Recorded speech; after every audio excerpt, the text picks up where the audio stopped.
กองประชุมรัฐมนตรีวิทยาศาสตร์เทคโนโลยีและนวัตกรรมอาเซียนครั้งที่22พร้อมด้วยกองประชุมที่เกี่ยวข้องได้ไขขึ้นอย่างเป็นทางการในวันที่26มิถุนายน2026ที่นครหลวงวิจันทร์ซึ่งสาธารณรัฐประชาธิปไตยประชาชนลาวได้รับเกียรติเป็นเจ้าภาพภายใต้การเป็นประธานและกล่าวเปิดกองประชุมของทานทองสฤทธิ์มังนอเมฆรองนายกรัฐมนตรี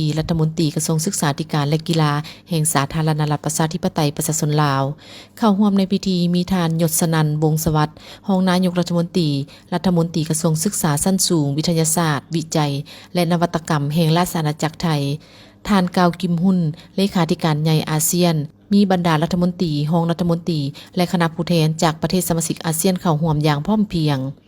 ในพิธีทานทองสฤทธิ์มังนอเมฆได้กล่าวว่า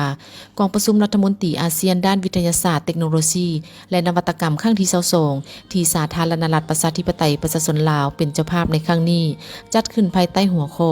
การขับเคลื่อนแผนปฏิบัติงานอาเซียนด้านวิทยาศาสตร์เทคโนโลยีและนวัตกรรมเพื่อสร้างอาเซียนที่มีความเข้มแข็งยืนยงและสามารถแข่งขันได้และเชื่อมั่นว่าการลงทุนด้านการศึกษาการค้นคว้าวิทยาศาสตร์และการพัฒนาทรัพยากรมนุษย์และผู้ประกอบการของพวกเขามีบทบาทสำคัญในการกำหนดอนาคตของอาเซียน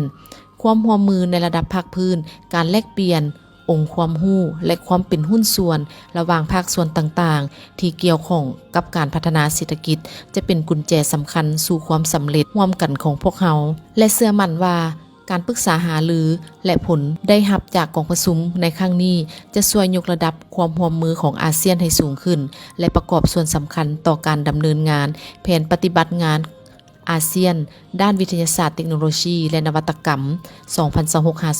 2026-2035 รวมถึงการประกอบส่วนต่อการบรรลุเป้าหมายของประชาคมอาเซียนที่มีนวัตกรรมความเข้มแข็งความยืนยงและความสามารถในการแข่งขันในระดับภาคพื้นและระดับโลก